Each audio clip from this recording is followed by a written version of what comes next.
Transport across plasma membrane. तो depending upon whether energy require की जा रही है या नहीं, तो ट्रांसपोर्ट प्रोसेस किसी भी सब्सटेंस को जब हमने सेल मेम्ब्रेन प्लाज्मा मेम्ब्रेन से पास करवाना होता है तो वहाँ पे एनर्जी चाहिए या नहीं, उसके बेस पे ही हम इसको दो तरह से क्लासीफाई करते हैं। One is the active transport and another is passive transport.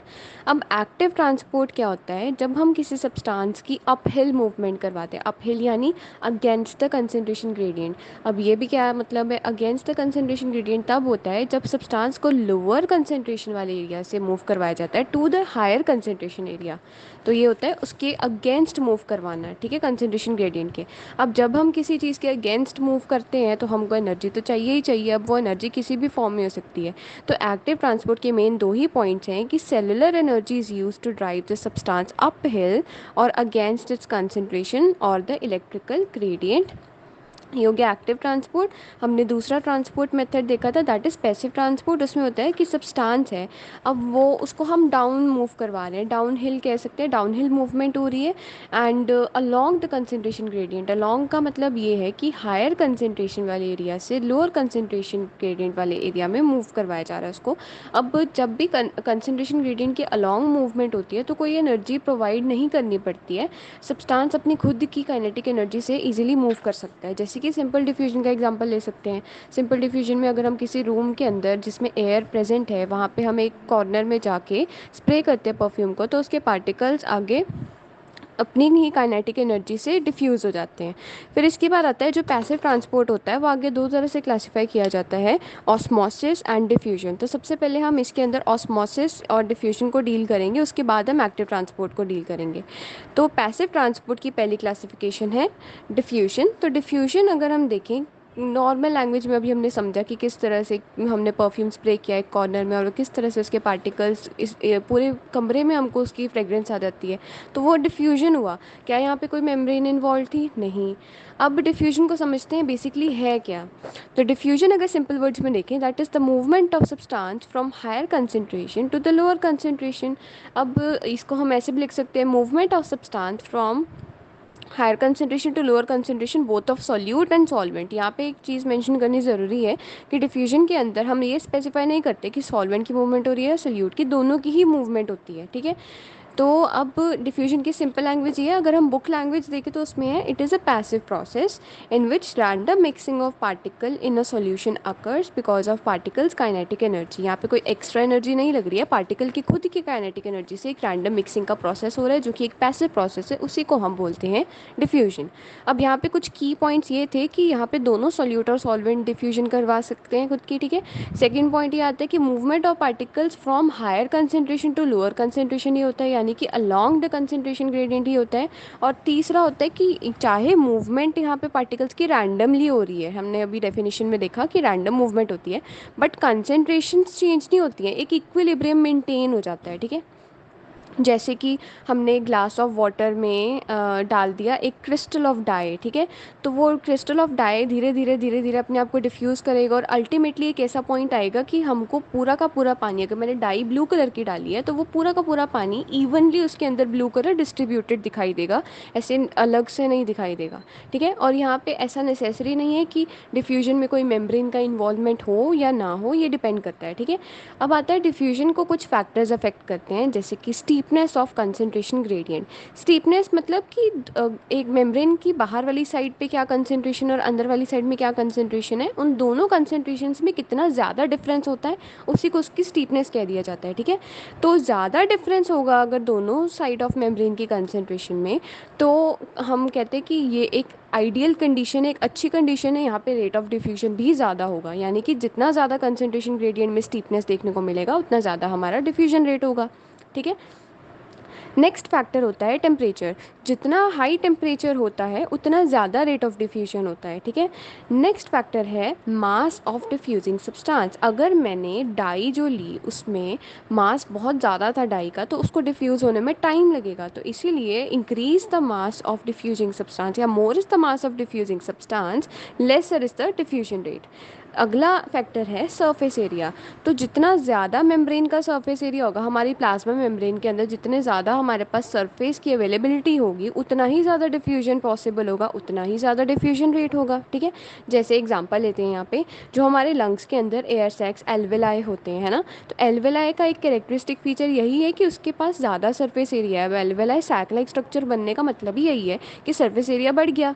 तो सरफेस एरिया बढ़ने की वजह से जो हमारा वहाँ पे ऑक्सीजन का डिफ्यूजन वाला प्रोसेस है वो भी अल्टीमेटली इंक्रीज कर जाता है। ठीक है, अब इसका एक हम ये भी एग्जांपल ले सकते हैं कि जैसे एम्फीसेमा के पेशेंट्स होते हैं, ठीक है, तो उनके अंदर क्या होता है, एल्वेलाई का जो सरफेस एरिया होता है वो डिक्रीज़ कर जाता है। अब सरफेस एरिया कम हो जाएगा तो हमने अभी ये पढ़ा कि सरफेस एरिया पे किस तरह से वो डायरेक्टली डिपेंड कर रहा है। सरफेस एरिया कम हो जाएगा तो डिफ्यूजन ऑफ ऑक्सीजन ब्लड में वो भी कम होगा। तो इसीलिए एम्फीसेमा पेशेंट्स के अंदर डिफ़िकल्टी इन ब्रीदिंग देखने को मिलती है, क्योंकि ऑक्सीजन डिफ्यूज़ ही नहीं हो पा रहा उस रेट से। आखिरी फैक्टर आता है जो डिटर्मिन करता है डिफ्यूजन का, दैट इज़ डिफ्यूजन डिस्टेंस। जितना ज़्यादा डिस्टेंस एक सब्सटेंस ने कवर करना होता है डिफ्यूजन के प्रोसेस में, उतना ज़्यादा उसको टाइम लगेगा और उतना कम होगा डिफ्यूजन रेट। ठीक है, टाइम ज़्यादा लग रहा है तो डिफ्यूजन रेट तो कम ही हुआ ना। फिर आता है टाइप्स ऑफ डिफ्यूजन। बुक के अकॉर्डिंग 3 टाइप्स ऑफ डिफ्यूजन होते हैं। डिफ्यूजन एक पैसिव प्रोसेस है, ठीक है, तो 3 तरह के डिफ्यूजन देखते हैं हम। One is simple diffusion, second is facilitated diffusion, और थर्ड जो कि डिफ्यूजन की ही टाइप है दैट इज ऑस्मोसिस। ठीक है, कई बुक्स में ऑस्मोसिस को अलग से दिया जाता है बट टॉटरा की बुक में ऑस्मोसिस को एक डिफ्यूजन की टाइप में ही इन्वॉल्व कर दिया गया और 3 टाइप्स ऑफ डिफ्यूजन दिया गया।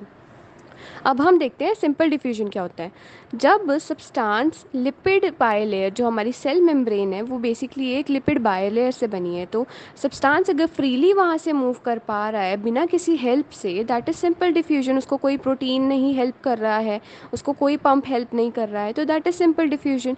तो यहाँ पे there is no help of membrane transport proteins. अब इसमें कौन कौन से मॉलिक्यूल जैसे पास कर सकते हैं, कौन से सब्सटेंसेस, जो ज़्यादातर नॉन पोलर या हाइड्रोफोबिक मॉलिक्यूल्स होते हैं वो इजीली मूव कर सकते हैं। इवन अनचार्ज्ड मॉलिक्यूल्स भी इजीली मूव कर सकते हैं, जैसे पानी हो गया, यूरिया हो गया, स्मॉल एल्कोहल ग्रुप्स हो गए। ठीक है, ऑक्सीजन और कार्बन डाइऑक्साइड भी इजीली मूव कर सकते हैं। ये एक याद रखने वाला पॉइंट है कि सिंपल डिफ्यूजन से ही ऑक्सीजन और कार्बन डाइऑक्साइड का मूवमेंट होता है सेल मेम्ब्रेन से, और किसी प्रोसेस से नहीं होता। ठीक है, तो इसमें हम एक छोटा सा डायग्राम भी देख सकते हैं।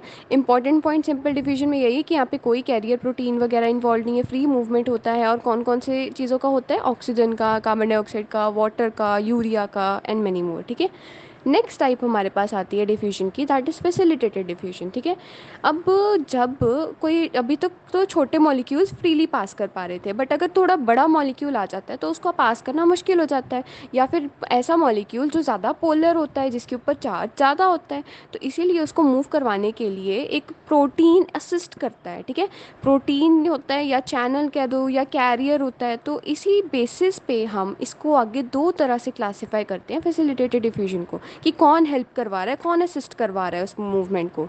तो एक हो सकता है चैनल मीडिएटेड फैसिलिटेटेड डिफ्यूजन और दूसरा होता है कैरियर मीडिएटेड फैसिलिटेटेड डिफ्यूजन।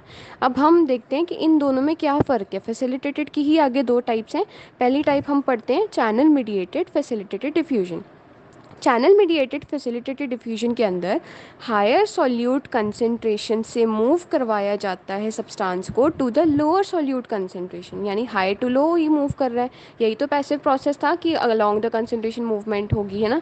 तो अब यहाँ पे हेल्प कौन कर रहा है उसकी मूवमेंट को, चैनल्स, मेम्ब्रेन चैनल्स। तो बेसिकली ये आयन चैनल्स होते हैं जिनको इंटीग्रल ट्रांस मेम्ब्रेन प्रोटीन्स भी बोला जाता है, जो कि बहुत ज़्यादा हाइड्रोफिलिक मॉलिक्यूल्स, जो कि लिपिड्स, क्योंकि लिपिड बायलेयर के अंदर वाला जो रीजन होता है वो लिपिड्स वाला रीजन होता है, वो क्या होता है, वहाँ पे हाइड्रोफिलिक मॉलिक्यूल्स का पास करना मुश्किल होता है। तो इसीलिए उसको असिस्ट करवाने के लिए, उसकी मूवमेंट करवाने के लिए यहाँ पे मेम्ब्रेन चैनल्स काम करते हैं। जैसे कि for example some membrane channels are selective for potassium ions और chloride ions, और कुछ स्पेसिफिक होते हैं for sodium and calcium ions. ठीक है, तो यहाँ पे सिलेक्टिव नेचर देखने को मिलता है। ऐसे नहीं कि कोई भी आयन या मॉलिक्यूल पास कर जाता है, इसका एक सिलेक्टिव नेचर देखने को मिलता है।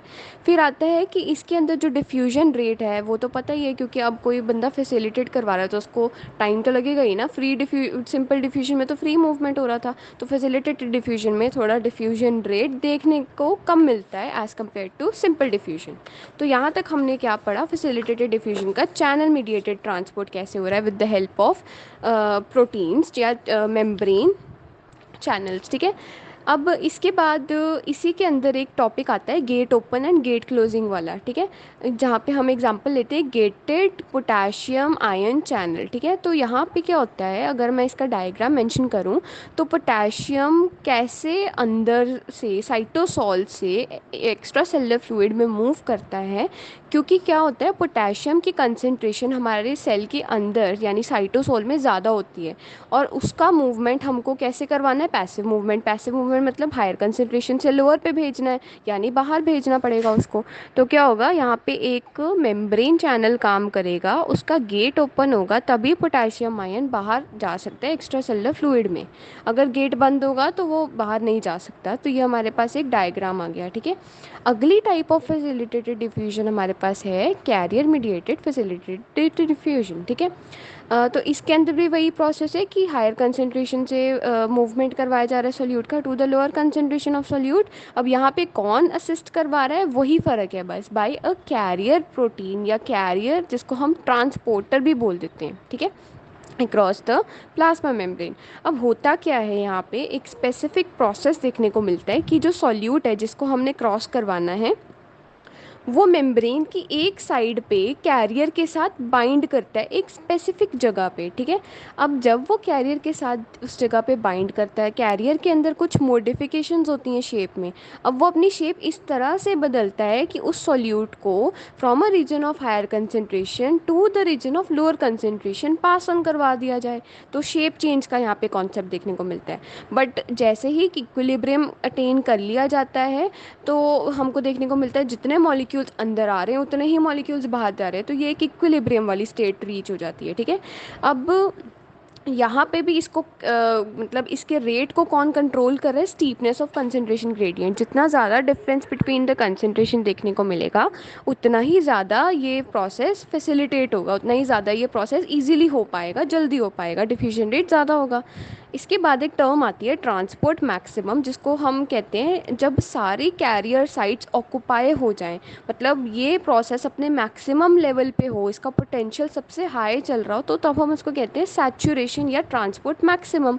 Transport maximum is basically the number of carriers available in plasma membrane placing an upper limit on the rate at which facilitated diffusion can occur. मतलब मैक्सिमम लेवल पे फैसिलिटेटेड डिफ्यूजन कितने number of career कर सकते हैं, उसी को हम बोलते हैं ट्रांसपोर्ट मैक्सिमम। और जब सारे कैरियर साइट्स या कैरियर्स ऑक्यूपाई हो जाते हैं तो उसको हम बोलते हैं सैचुरेशन। अब इसमें हम एग्जांपल ले सकते हैं, ग्लूकोज किस तरह से हमारे बॉडी सेल्स के अंदर आता है with the help of carrier mediated facilitated diffusion. सबसे पहले क्या होता है, जो ग्लूकोज का मॉलिक्यूल है वो बाइंड करता है स्पेसिफिक कैरियर प्रोटीन के साथ, जिसका स्पेसिफिक नाम है that is glucose transporter. Short में इसको हम GLU एंड कैपिटल T लिख देते हैं, ऑन द आउटसाइड सर्फेस। अब मूवमेंट हो रहा है from outside environment of the cell to the inside environment, मतलब कि बाहर कंसंट्रेशन ग्लूकोज की ज़्यादा है और अंदर कम है, तो हमने इसको पैसिव मूवमेंट करवाना है with the help of carrier mediated facilitated diffusion, है ना। अब क्या होगा, कैरियर के ऊपर ग्लूकोज बाइंड कर चुका है, ग्लूकोज का जो वो कैरियर था या ट्रांसपोर्टर था वो अपनी चेंज करेगा क्या चीज़, शेप, ठीक है। तो शेप चेंज करने से glucose easily other side of membrane में पास ऑन हो सकता है। इसको हम डायग्राम में इजीली देख पा रहे हैं, ठीक है। तो यहाँ पे हम एग्जांपल ले सकते हैं इंसुलिन का।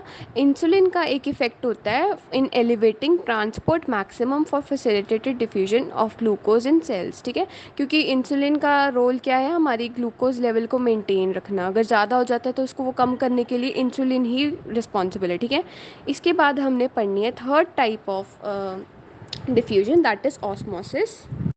तो ऑस्मोसिस एक टाइप ऑफ डिफ्यूजन है जिसमें कि मूवमेंट ऑफ सॉल्वेंट की बात की जाती है, ठीक है। सॉल्वेंट की मूवमेंट होती है from the region of higher concentration to the region of lower concentration through a selectively permeable membrane. यहाँ पे दो की पॉइंट्स याद रखने की, एक तो मूवमेंट ऑफ सॉल्वेंट हो रही है और दूसरा कि यहाँ पे एक सिलेक्टिवली परमिएबल मेम्ब्रेन इन्वॉल्व होती है, ठीक है। Movement of solvent across plasma membrane from higher concentration to lower concentration, ये इसकी फर्स्ट डेफिनेशन हो गई। या हम इसकी सेकंड डेफिनेशन लिख सकते हैं सॉल्यूट के बेसिस पे, movement of solute across plasma membrane from या फिर sorry movement of solvent across plasma membrane from the lower solute concentration to the higher solute concentration. मतलब कि बेसिस हमने लेके चलना है सॉल्वेंट का ही, मूवमेंट हमने सॉल्वेंट की शो करनी है, बट हम कंसेंट्रेशन ग्रेडियंट चाहे सॉल्वेंट के बेसिस पे शो कर सकते हैं चाहे सोल्यूट के बेसिस पे शो कर सकते हैं। अब मूवमेंट यहाँ पे ऑस्मोसिस में आगे फर्दर दो तरह से हो सकती है। एक तो सिंपल डिफ्यूजन जो हमने पीछे पढ़ ही ली है, सबसे पहली टाइप ऑफ डिफ्यूजन थी, और दूसरी तरह की मूवमेंट होती है एक्वापोरेंस के थ्रू। तो aquaporin are basically integral membrane proteins जो वाटर चैनल्स का काम करते हैं, ठीक है। बाकी ऑस्मोसिस की भी हम एग्जांपल शो कर सकते हैं कि हमने किस तरह से सेमी परमिएबल मेम्ब्रेन से एक जार के बीच में दो तरह पानी की कंसंट्रेशन को शो किया है। हमारी सॉल्वेंट कंसंट्रेशन एक जगह ज़्यादा होगी और दूसरी तरह कम होगी, ठीक है। तो मूवमेंट कहाँ से होगा, सॉल्वेंट की हायर कंसंट्रेशन से लोअर कंसंट्रेशन तक मूवमेंट किसका हो रहा है, सॉल्वेंट का। वही हम on the basis of solute भी शो कर सकते हैं। अब यहाँ तक हमारा ट्रांसपोर्ट अक्रॉस प्लाज्मा मेम्ब्रेन का पार्ट 1 यानी पैसिव ट्रांसपोर्ट फिनिश हो जाता है। नेक्स्ट पार्ट आता है एक्टिव ट्रांसपोर्ट का। कुछ ऐसे पोलर सॉल्यूट्स होते हैं जो कि हमारी बॉडी के अंदर खुद से नहीं आ जा सकते, मतलब उनको कोई एनर्जी चाहिए होती है जो कि उसको मिले ताकि वो वहाँ से पास हो सके, उस लिपिड बायलेयर को पास कर सके। तो इसीलिए हम पढ़ते हैं एक्टिव ट्रांसपोर्ट को, क्योंकि active transport is the process in which some polar solutes that must enter or leave the body cells can cross the plasma membrane when they are provided with some energy. और यहाँ पे movement कैसे होता है, against the concentration gradient, यानी lower concentration से higher concentration वाले area में मूव करवाया जाता है उसको, इसीलिए तो एनर्जी रिक्वायर की जाती है।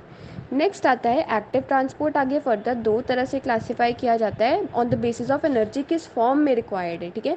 तो या तो एनर्जी मोस्टली तो एनर्जी किस फॉर्म में रिक्वायर की जाती है, रिक्वायर्ड होती है, that is in the form of ATP, that is adenosine triphosphate. But ये नेसेसरी नहीं है कि हर जगह ATP he in the form of energy use किया जा रहा है। तो इसी बेसिस पे दो तरह के एक्टिव ट्रांसपोर्ट है, primary active transport and secondary active transport. अब हम इनको डिटेल में करेंगे। अगर हम मेन डिफरेंस देखें कि प्राइमरी एक्टिव ट्रांसपोर्ट और सेकेंडरी एक्टिव ट्रांसपोर्ट का क्या है, तो ये है कि प्राइमरी एक्टिव ट्रांसपोर्ट में energy is used in the form of ATP only, ठीक है। और सेकेंडरी एक्टिव ट्रांसपोर्ट में energy uses an electrochemical gradient, यानी एनर्जी इज़ रिक्वायर्ड या acquired from the electrochemical gradient. अब हम इन डिटेल करते हैं primary active transport. Primary active transport जिसको हम डायरेक्ट एक्टिव ट्रांसपोर्ट भी बोल देते हैं, क्योंकि इसमें डायरेक्टली इन्वॉल्वमेंट ऑफ एटीपी होता है in the form of metabolic energy to transport the molecules across the membrane, ठीक है। तो यहाँ पे कौन कौन से मॉलिक्यूल्स का ट्रांसपोर्ट करवाया जाता है with the help of ATP energy, that is sodium ion, potassium ion, magnesium ion या कैल्शियम आयन, इसकी एग्जांपल्स होती हैं, ठीक है। और इसमें क्या एग्जांपल मेंशन कर सकते हैं हम, सोडियम पोटेशियम पंप का और कैल्शियम पंप, इसकी बेस्ट एग्जांपल्स हैं। जैसे कि अब हम बात करते हैं चैनल्स की या आयन पंप्स की, तो चार्ज पार्टिकल्स को जब भी हमने मेम्ब्रेन के अक्रॉस उसका ट्रांसपोर्ट करवाना होता है तो उनको ट्रांसपोर्ट करवाने के लिए आयन पंप्स की रिक्वायरमेंट होती है। और वो पंप्स आगे कई तरह से हो सकते हैं, जैसे कि पी टाइप एटीपीएस, तो वो सोडियम पोटेशियम पंप और कैल्शियम पंप आ जाता है उसके अंदर। एफ एटीपीएस, उसके अंदर माइटोकॉन्ड्रियल एटीपी सिंथेटेस। ऐसे इतने सारे आयन पंप्स होते हैं, इनके पास ना बाइंडिंग साइट्स होती हैं जहाँ पे एटीपी आके बाइंड करता है और फिर वो ट्रांसपोर्ट फैसिलिटेट करते हैं, यानी कि तब ही वो ट्रांसपोर्ट का प्रोसेस स्टार्ट होता है। जब तक एटीपी नहीं मिलेगी तब तक वो वर्क नहीं करेंगे आयन चैनल्स, ठीक है। इसके बाद आता है secondary active transport. Secondary active transport के अंदर हम इसको कह सकते हैं कपल ट्रांसपोर्ट या फिर को ट्रांसपोर्ट। अब यहाँ पे डायरेक्ट एटीपी का कोई कपलिंग नहीं देखने को मिलता है। यहाँ पे सेकेंडरी एक्टिव ट्रांसपोर्ट डिपेंड करता है on the electrochemical potential difference. जब आयन्स हैं, आयन्स की कंसंट्रेशन बाहर कितनी है अंदर कितनी है, अब कंसंट्रेशन में डिफरेंस होगा ना। अब आयन्स की बात हो रही है तो इलेक्ट्रिक चार्ज भी होगा, और दूसरी बात जब कंसंट्रेशन की बात हो रही है तो हम केमिकल कंसंट्रेशन की ही बात करते हैं ना। तो इन दोनों चीज़ों को देखते हुए हम एक कलेक्टिव टर्म बोल देते हैं इलेक्ट्रोकेमिकल पोटेंशियल डिफरेंस। तो pumping of ions in and out of the cell that creates an electrochemical potential difference. तो इसमें सेकेंडरी एक्टिव ट्रांसपोर्ट की एग्जांपल आती है सोडियम ग्लूकोज ट्रांसपोर्टर्स। जैसे कि जब मैं इसका डायग्राम अगर दिखाऊं तो यहाँ पे हमारे पास एक एक्टिव ट्रांसपोर्ट का प्रोसेसर है जिसमें कि एक स्पेसिफिक सोडियम बाइंडिंग साइट है और दूसरी तरफ ग्लूकोज बाइंडिंग साइट है। तो जब वो दोनों बाइंड करते हैं तभी उसका ट्रांसपोर्ट हो पाता है, को ट्रांसपोर्ट हो रहा है, यानी कि दोनों का इकट्ठे ट्रांसपोर्ट हो रहा है, इसीलिए सेकेंडरी एक्टिव ट्रांसपोर्ट को को ट्रांसपोर्ट भी बोल देते हैं।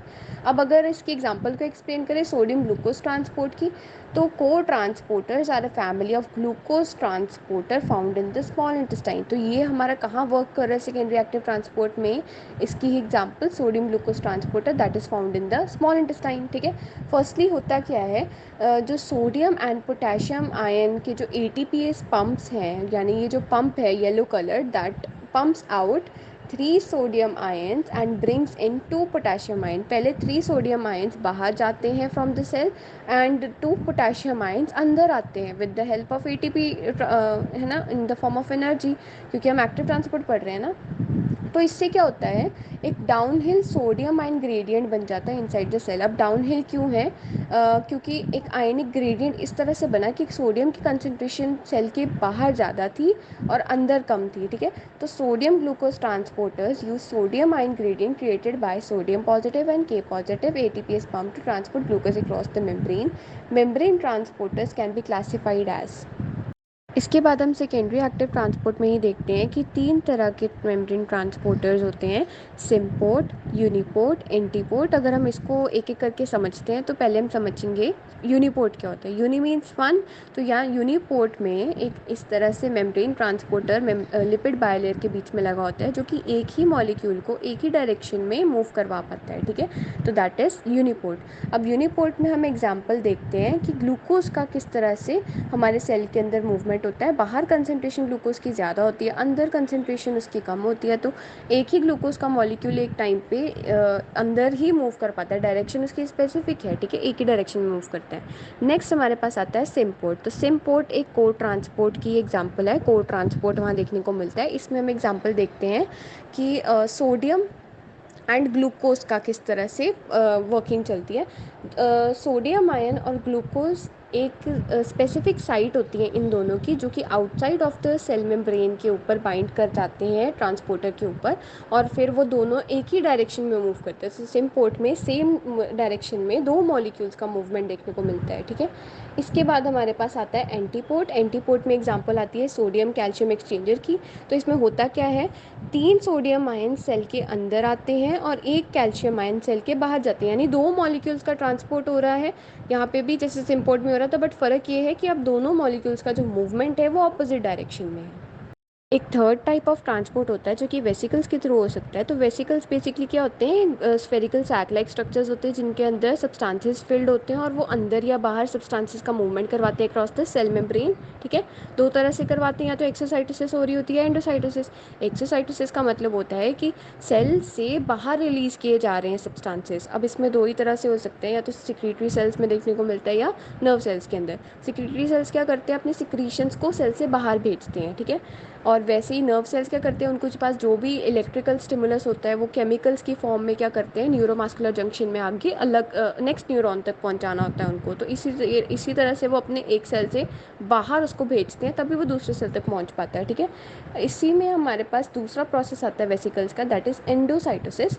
एंडोसाइटोसिस एक रिसेप्टर मीडिएटेड ट्रांसपोर्ट है। ठीक है, तो यहाँ पे होता है कि हमारी सेल मेम्ब्रेन के ऊपर कुछ स्पेसिफिक रिसेप्टर्स होते हैं जो कि पहले अपने साथ में सबस्ट्रेट को बाइंड करवाते हैं, फिर वो अंदर आने देते हैं सेल के उसको। ठीक है, ऐसे ही नहीं आ जाता है, सिलेक्टिव मैकेनिज्म होता है। नेक्स्ट आता है फेगोसाइटोसिस। तो फेगोसाइटोसिस क्या होता है, सेल जब खुद ही अंदर अपने कोई हार्मफुल सब्सटेंस आ गया कुछ, तो सेल क्या करता है, एनगल्फ कर लेता है उसको। ठीक है, ख़त्म करने के लिए।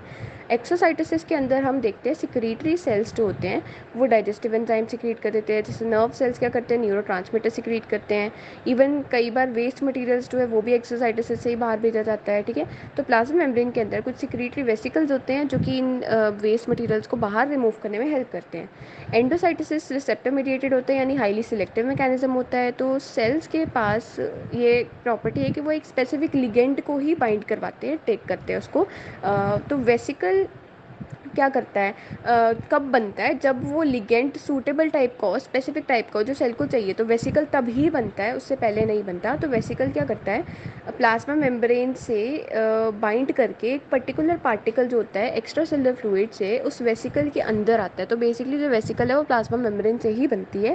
Receptor mediated endocytosis of low density lipoproteins and other ligands accounts as follows. तो इसमें उसकी एग्जांपल दे सकते हैं कि किस तरह से लो डेंसिटी लाइपोप्रोटीन हमारी सेल के अंदर आता है, तो वो एंडोसाइटोसिस के थ्रू आता है। उसके बाद आता है फेगोसाइटोसिस। तो phagocytosis also called the engulfing process, दो तरह से होता है।